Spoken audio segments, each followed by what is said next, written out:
Ó, tô aqui em Berlim, tá vendo essa porta aqui, ó, de metal, essas janelas aqui? Aqui era um dos bunkers, né, usados na Guerra Fria e eram lugares e túneis que eles faziam. Vou contextualizar aqui para vocês. Eu fiz uma visita aqui, onde eles tentavam fugir do lado oriental socialista, que era regido pela União Soviética, para fugir para o lado ocidental, que aí você tinha o controle da cidade de Berlim, metade dela, pela Inglaterra, França e Estados Unidos. E aí eu tô aqui em loco, em Berlim, fiz esse passeio. Muito obrigado a Rafa e o Rafa, né? O casal incrível, maravilhoso, que me acompanha sempre que eu venho aqui na Alemanha, do Viagem à Alemanha. Então, eles têm uma agência de turismo que é personalizada, é incrível, e eles que me recomendaram e me deram esse passeio aqui. Então, pô, foi incrível, sensacional. E eu vou tentar contextualizar. Então, eu tô aqui exatamente, ó, num lugar onde os túneis eram construídos. Eu vou chegar lá, assim, eu vou pedir também, todos esses vídeos eu estou pedindo uma compreensão de vocês, porque é muita informação. Foram 2 horas de pura história. É pura história, assim, cara. A menina que falou, o nome dela é Atena, né? Athena, ela falava, né? Então, aqui, ó, é onde realmente estavam os túneis. O muro de Berlim depois foi passado por aqui. Então você tem aqui no chão algumas marcações. Você tem trilhos aqui, ó, tá vendo, ó? Onde possíveis túneis eram passados aqui. Então foram 2 horas de história e que eu tive aqui em loco, assim, é muita informação, cara, muita informação. Ela falava muito rápido, em inglês ainda. Eu não falo inglês fluente, eu entendo melhor inglês do que falo, e ainda assim não foi fácil. Ela falava, e ela repete isso todo dia. Ela deve ser formada em história, não é possível, assim, cara. A menina é sensacional, incrível, nível de conhecimento de datas, de nomes. Óbvio que é o trabalho dela, né? Ela sabe tudo isso, até quando pessoas acham que eu sou especial. Nossa, Davi, você sabe tanta coisa, você fala de comida, você pega pra falar, fala 20 minutos sem parar e tal, contextualiza tudo. Cara, é meu trabalho, né? Eu tô há anos falando isso, repetindo a mesma coisa. Assim, quando às vezes eu dou uma aula, faço uma live, as mesmas perguntas, as mesmas coisas, eu repito. Ó, o pessoal tá dando tchauzinho ali. E cara, 2 horas de aula de história. A gente andou aqui por baixo, nos bunkers, vimos os túneis. Eu fiz algumas imagens, eu vou pedir para o Ícaro colocar alguma aqui. E aí eu vou resumir assim o que foi para mim, o que eu pensei. Alguns dados eu vou falar por alto, tá? Eu não consigo lembrar todos esses dados de cabeça. Eu vou pegar os que mais me marcaram, impactantes assim, para falar para vocês. E a frase que me marcou aqui dentro, né, desde o começo foi assim: se a gente não conhece o passado, a gente está fadado a repetir os mesmos erros no futuro. Isso aqui são fotos, ó, dos monumentos, por isso que eu estou filmando aqui. Essa é uma foto que foi usada muito para publicidade na época, da questão, né, da divisão que tinha aqui em Berlim, né, de um lado para o outro, as pessoas querendo fugir do regime socialista soviético e tal. E ela contou mais sobre essa história, eu não lembro direito, cara. Ela falou assim um monte e tal. Bom, eu vou falar. Quando você entra lá, começa o passeio, começa o tour, você começa a entrar nos túneis assim e tudo, e uma salinha ou outra tem até um ventiladorzinho. Então, cara, com um ventiladorzinho, ainda assim você sente aquele ar pesado, aquela coisa, e você sente espiritualmente que tem alguma coisa diferente ali. E olha que eu não estava conectado espiritualmente, assim, eu estava ali conectado em prestar atenção na história, o que ela estava falando, ela falando em inglês, eu tentando prestar o máximo de atenção possível, que eu juro, nem se ela falasse em português eu ia conseguir entender tudo e gravar tudo, né, mas tudo bem. Então, você entra ali e sente aquele cheiro de metal molhado, aquele cheiro de metal molhado que a gente sente muito em metrôs, né? Em vários lugares aí no Brasil, outros lugares que a gente anda, a gente sente esse cheiro em metrô, em partes subterrâneas. E como aqui está muito seco, não estava úmido ali, né? Mas não tem acabamento, você entra naquele clima, não pode tirar foto, não pode filmar, tal. Ela deixou ali só uma ceninha ali no final ali de uns túneis aqui, que era justamente esse aqui, que era um pub, que eles usavam esse pub para fazer essas escavações. Aí ela começa a apresentação, e aí umas coisas que me surpreenderam até por falta de conhecimento, e aí eu recomendo você um dia vir e fazer isso aqui em loco. Ó. Eles até pedem no final, ó, levem o flyer, divulguem, façam as pessoas. Cara, isso é essencial para sua vida, para você saber o que aconteceu, como que a gente tem liberdade hoje, que ela pode ser tirada da noite pro dia da gente, ó. Tá vendo? Ó? Então, cara, é a gente conhecer, a gente saber o que aconteceu, Cara, o ser humano, ele tem a capacidade de ser muito mal, assim, né? De provocar coisas muito ruins com os outros. E isso pode se repetir, cara. Hoje, no mundo de hoje, você acha que todo mundo é bonzinho, que tá todo mundo certo, tá todo mundo bonitinho? Na história da humanidade, nunca houve tanta gente escravizada quanto hoje. Hoje, no mundo, existe mais gente escravizada do que em toda a história da humanidade. E você nem está percebendo isso, você nem está sabendo isso, entendeu? Então, existe hoje existe um mercado internacional absurdo de tráfico humano. Existe, cara.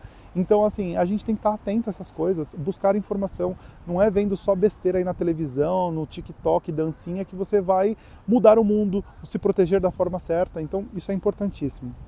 E aí, uma das coisas que ela mostra no começo que para mim foi impactante, ela falou assim que... E ela mostrou a foto, ela falou assim, olha aqui, ó, as pessoas tinham livre acesso de um lado e do outro, né? Porque acabou a guerra em 1945, a Alemanha perdeu, foi rendida e ela foi dividida em duas partes. Ela foi dividida a parte oriental socialista, soviética, e a parte capitalista, né, ocidental, que era a Alemanha ocidental, que era dividido entre mais ou menos mais para baixo assim Estados Unidos, mais em cima a Inglaterra e mais para a esquerda assim na França. Eles controlavam essa parte ocidental. Só que Berlim ficava inteira dentro da... E isso eu já tive dúvidas muitas vezes, depois eu fui entender melhor que foi só a cidade de Berlim, o muro. O muro não foi na Alemanha inteira, entendeu? Foi na cidade de Berlim. Então isso eu já tinha parado para pensar, que história é essa? O muro foi no país inteiro e tal? Não, o muro foi na cidade de Berlim. Aí, a cidade de Berlim ficou toda dentro da área socialista, da área soviética, perto da Polônia. A gente está aqui já para cima, assim, né? Perto da Polônia. E aí, eu tô aqui buscando as informações, tá? Então eu tô até gaguejando aqui, que quem sabe de oratória e tudo, eu tô falhando violentamente aqui, até porque é uma aula que eu estou dando aqui que não é da minha propriedade, eu tô relatando o que aconteceu aqui. Então eu fico buscando a memória aqui, o que foi falado, eu não me preparei para isso aqui, e eu quero que você sinta aqui o que eu tô sentindo. Bom, voltando, a cidade de Berlim, ela foi dividida também, então dividiram no meio, ficou uma parte socialista da União Soviética e a outra parte dividida entre as três partes. Ela falou que esta parte que nós estamos, é porque a gente pegou uma estação de trem, né? Então a gente saiu de um bunker que a gente estava, pegamos um trem, viemos para cá e estamos em outra região de bunker. Ela falou que essa região aqui era controlada pela França, né? E ela até brincou assim, falou assim, ó, quem vocês acham que essa área aqui e tal? Aí ela tem quatro opções, hein? Tem chance de acertar 25%. Aí todo mundo fala Estados Unidos, Inglaterra, União Soviética, e por último é França. Aí era a França, ela até brincou com isso. Ela falou, ninguém acerta, a França sempre é a última. E aí eles dividiram a cidade de Berlim para que o lado ocidental estivesse aqui dentro também, controlando a capital, vendo o que estava acontecendo. Eles não queriam dar de bandeja a capital. Então essa foi a divisão que foi feita. Eles tinham livre acesso, isso aí eu não sabia. Então vamos supor, numa avenida dessa aqui, ó, ela mostra lá uma foto, tem uma avenida dessa aqui. Então imagina que ali naquele lado ali da avenida, ali, assim, né? Daquele lado ali, ó, daquele lado da avenida aqui, ó, assim, ó. Tá, dali para lá. Ali é o lado oriental, vamos supor, né? Tô supondo, tá? Teriam uns soldados ali, eles ficariam paradinho ali assim, né? De braço cruzado ali e tal. Você passava e voltava. Então ela disse que as pessoas tinham esse costume de ir para lá, de ir para cá, e o lado ocidental era mais rico, tinha mais poder aquisitivo, e o lado oriental era mais barato. Então o pessoal do lado ocidental, eles iam lá comprar coisas, tinham estudantes que moravam no lado oriental, estudavam no lado ocidental. Então havia essa troca, e familiares, e pessoas que estavam para lá e para cá. Só que aí o que começou a acontecer? Na Alemanha inteira, e principalmente na capital, uma debandada, as pessoas fugindo do regime socialista e vindo para o regime capitalista. Então elas começaram a fugir. Estima-se que 20% da população fugiu. 20%, 3,5 milhões de pessoas. Agora eu só não tenho certeza se foi só na cidade de Berlim ou toda a Alemanha. Então chegou uma noite que ela disse que foi da noite para o dia, eles dividiram a cidade, que foi ali que começou a construção do muro de Berlim. Aí ela até brinca assim, quanto tempo vocês acham que demorou? Quantos dias, anos, tal, não sei o quê. Ela falou que foram 5 horas. De 1 da manhã até 6 da manhã, que eles dividiram a cidade e cercaram. Então não foi que só o muro passou no meio, ele cercou assim, ó, ele cercou a cidade de Berlim, ele cercou a cidade de Berlim para que o lado ocidental, capitalista, ficasse isolado ali e eles só controlassem aquilo, não tivessem livre acesso às pessoas de um lado para o outro. E as pessoas que ficaram de um lado ficou, a que ficou do outro ficou, acabou, não tem conversa, não tem papo, você não vai daqui para lá, de lá para cá, você não vai voltar, não, eu sou do lado ocidental, quero voltar para aí, não vai, ficou aí, ficou aqui, acabou a bandalheira, não quero mais saber e tal, e foi assim que foi feito. Estou relatando o que ela falou ali, tá? Se eu tiver algum erro, tiver alguém aqui que sabe mais dessa história do que eu, que tem milhares de pessoas que sabem, né, pode me corrigir, pode colocar aqui um comentário ajudando aqui nessa informação que eu estou passando, tá? Contanto que seja verdade, tá? Não vem contar mentira, não. Se contar mentira, vai ser refutado, eu vou lá responder teu comentáriozinho te desmascarando, tá? Então, fale verdades. Bom, aí foi feito isso. Ela falou um caso, se eu não me engano, era de uma menina, da Ana, que foi um caso emblemático na época. Disse que o pai, ele morava no lado oriental, trabalhava lá, só que a família ficava do lado ocidental, do lado capitalista. E ele morava, né, na divisão lá, ele ficou do lado oriental, do lado socialista. Então diz que ele construiu uma casa, a filha nasceu, ela era pequenininha, ela tinha meses, alguma coisa assim, não sei quantos meses, né, não lembro, ela pode ter falado, mas eu não lembro. E aí ele construiu uma casa e estava ajeitando as coisas tudo certinho e tal, lá. E ele acabou indo para o lado oriental para resolver umas coisas, deixou a menina lá, se eu não me engano, com os avós. E quando deu da noite para o dia, foi dividida a cidade, acabou, você não entra, não quero saber e tudo. E ele tentou de tudo voltar, buscar a filha e de todas as formas, de todos os jeitos, não foi possível. E se eu não me engano, o nome da menina era Ana, então é um caso emblemático de uma Ana. E essa menina, eles só foram se encontrar depois, deu certo ou não. Eu não sei direito a história, não lembro, ela contou a história com todos os detalhes. Mas, cara, é muita história, são 2 horas de história na cabeça, né? E aí essa menina, a Ana, eles só foram se encontrar com 12 anos. Então só quando ele tinha 12 anos que eles puderam se ver, né, novamente. E aí, cara, nessa hora me veio o meu filho, o Thomas. Imagina se agora do nada em São Paulo fala assim, ó, da Avenida Paulista para cima é um lado, da Avenida Paulista para baixo é outro, você não vê quem tá lá não vê quem tá cá. Imagina se esse dia eu, sei lá, eu tô voltando do aeroporto e chego no aeroporto de Guarulhos e tô ali parado, não consigo entrar e não vejo mais minha família. Ou vamos supor que os meus sogros, eles moram na Avenida Paulista, né? Então, imagina se de um lado da Paulista, eu fiquei pensando nisso, eu falei, cara, imagina se tiram meu filho, se tiram a nossa liberdade. E o que eu pensei muito foi essa frase, da gente conhecer o passado para a gente saber o que pode acontecer com a gente, para a gente não repetir os mesmos erros, saber o que é possível ser feito, a gente buscar os nossos direitos e a liberdade. Hoje a gente tem uma liberdade enorme, a gente está aqui preocupado em ir aqui no museu, olhar o museu, legal, olha que tal, comovente, que roupa que eu vou usar hoje, tá frio, tá calor, vou comprar uma roupa nova, que presente que eu vou dar no aniversário de não sei quem, vou perder meu voo. Nessa época que foi dividido tudo, começaram as construções de túneis. Então foram túneis e túneis e túneis deles fazendo. Imagina o rolo que não era isso. E o lado ocidental, eles meio que fechavam os olhos porque tinham pessoas do lado ocidental que tentavam fazer túneis para o lado oriental para resgatar pessoas, não era para fugir. Fugir era só do regime socialista soviético para o lado ocidental. Esses buscavam ajudar essas pessoas, buscar quem queria, pessoas que ficaram lá, e estudantes, e um monte de coisa. E aí o lado ocidental meio que, tá bom, vai lá, se você quiser, eu vou fechar os olhos aqui. E o lado oriental bloqueava de todos os jeitos, né? O lado soviético. Então caçavam as pessoas, entrevistavam. Ela contou um caso lá de um cara que ele fazia um trajeto ali do túnel e conseguia ir de um lado para o outro sempre, ninguém estava sabendo de nada. Posso estar também contando nos detalhes as histórias, novamente, foram 2 horas de pura história, muita coisa, muito nome. E aí ela falava os nomes em alemão, então ela estava falando inglês, ela falava o nome em alemão do local, meu Deus do céu, a cabeça ia para aquele lado, bagunçava tudo. E aí esse cara foi revistado, né, pelo lado soviético, o lado socialista. E aí ele foi torturado para dizer onde estava o túnel dele, tudo. E aí tem um monte de histórias, um monte de coisa. Foram construídos mais de 70 túneis, todo tipo de problema que tinha, porque começavam a escavar e ela falava assim, ó, se você escavasse muito, começava a inundar, tinha água. Se fosse muito em cima, podia desabar o túnel. Então você tinha que ter um meio termo. E aí eles... Cara, ali, inclusive no mapinha lá dentro, que ainda não pode tirar foto, tem os túneis, foram mais de 70 túneis, durante décadas eles fazendo, mais de 70 túneis, aí tinha os que estavam tracejados, foram os que deram errado, os que estavam reto que deram certo. Aqui é o muro, ó, e aqui tem uma parte de um memorial com várias imagens de várias pessoas que com certeza era uma dessas que sofreram nessas fugas, essas coisas todas. E uma coisa importante, eu gravei o vídeo longo, você está assistindo aqui, isso aqui é um corte que eu pedi pro Ícaro fazer, porque eu vou lembrando as coisas e vou colocando aqui, né? Novamente, foram 2 horas. A maior parte das fugas eram feitas pelo esgoto. Então sim, as pessoas, a maioria delas fugiam pelo esgoto e assim, e mergulhando mesmo no esgoto. Por quê?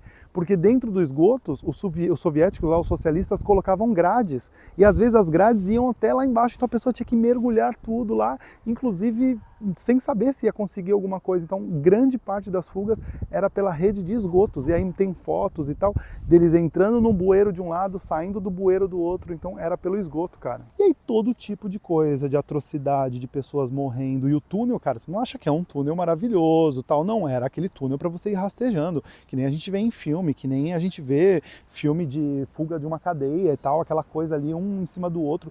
Imagina a energia elétrica, não tinha, você não conseguia respirar, inundava, eles quebravam cano, aí inundavam o túnel, depois eles tentavam, aí tinha gente que foi separado o casal, o homem ficou de um lado, a esposa ficou do outro, e eles tentavam buscar, e familiares. Então assim, foram décadas disso, pessoas fugindo e criando túneis, e cara, ali assim mexe muito com você, assim, pelo menos pra mim, cara, assim, a gente vive tão bem hoje, a liberdade que a gente tem hoje, tanta coisa hoje, mas isso foi à custa de muita gente que deu a vida por isso, que se sacrificou por isso, que lutou o tempo todo, não desistia de jeito nenhum em busca da liberdade. Então assim, imagina, você acorda hoje novamente, preocupado se vai chover, se vai estar frio, se não sei o que lá. Óbvio que tem gente que passa muita dificuldade hoje, muita necessidade hoje, tem outras preocupações bem maiores com isso, mas o que eu estou querendo dizer é que aqui nessa região onde eu estou agora, fico até arrepiado aqui, durante décadas a preocupação era assim, cara, como que eu salvo a pessoa que está lá do outro lado, como que eu encontro essa pessoa? Tu ficava ali o dia inteiro cavando um túnel ali e tal, pensando nisso, como que eu vou fugir, como que eu vou... Então, visitar tudo isso, escutar essas histórias todas em loco aqui mesmo, né? Deixa eu ver se está gravando isso aqui, gente, fico com medo danado. Tá azulzinho, então tá gravando.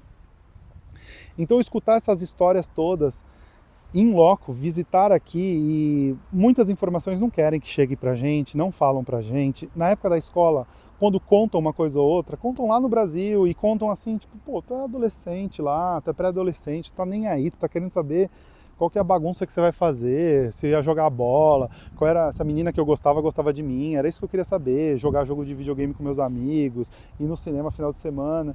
Então foi algo que impactou muito, hoje que eu tenho meu filho, e a liberdade que a gente tem que tanto preservar, a gente tem que tanto lutar pela liberdade, a gente tem que ter coragem de falar e buscar sempre a liberdade de expressão, a liberdade de ir e vir, tudo que a gente conquistou hoje às custas de muita coisa. Eu pensei muito, ali tem uma santa ali dentro, né, que eles pediram bênçãos àquela santa, e tá ali um monumento ali de uma santa, não podia tirar foto, era a Santa Bárbara, e a gente buscar a espiritualidade também, a gente saber que tem algo a mais na espiritualidade, que tem desafios que a gente vai passar, tem coisas que a gente vai passar e que está preparado para o engrandecimento do nosso espírito, para o nosso espírito ele melhorar, ele sair daqui melhor do que ele veio.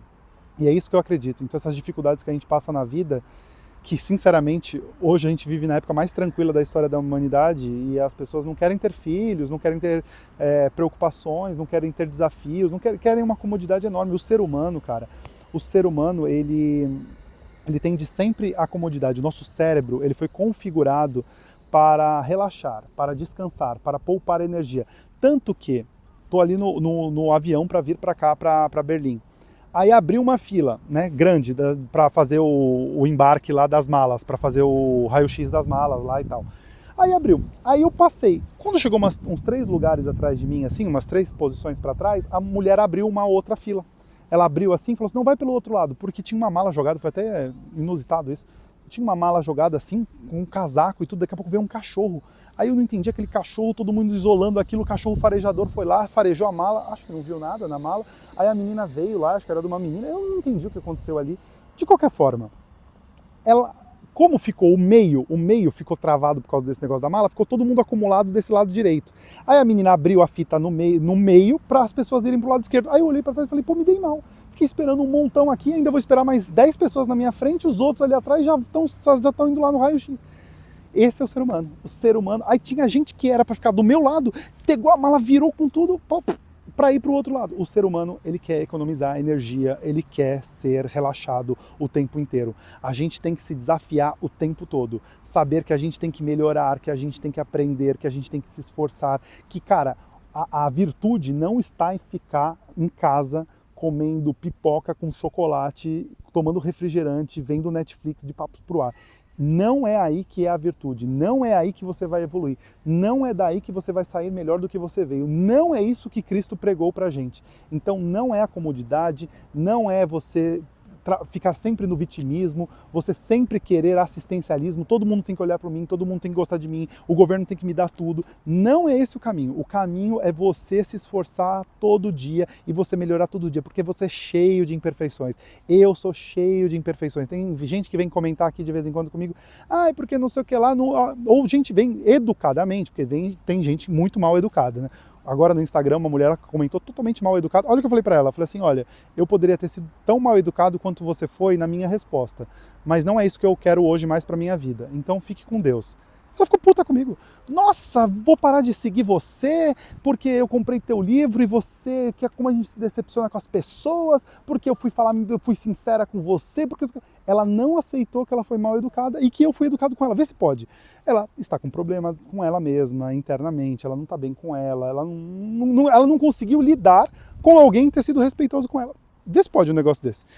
Então, tem pessoas que vêm falar comigo assim, né, educadamente, falam assim, pô, Davi, tem algumas coisas que eu não concordo com você, esse ponto, aquele e tal. Aí eu falo pra pessoa, veja bem, nem eu concordo comigo mesmo em tudo.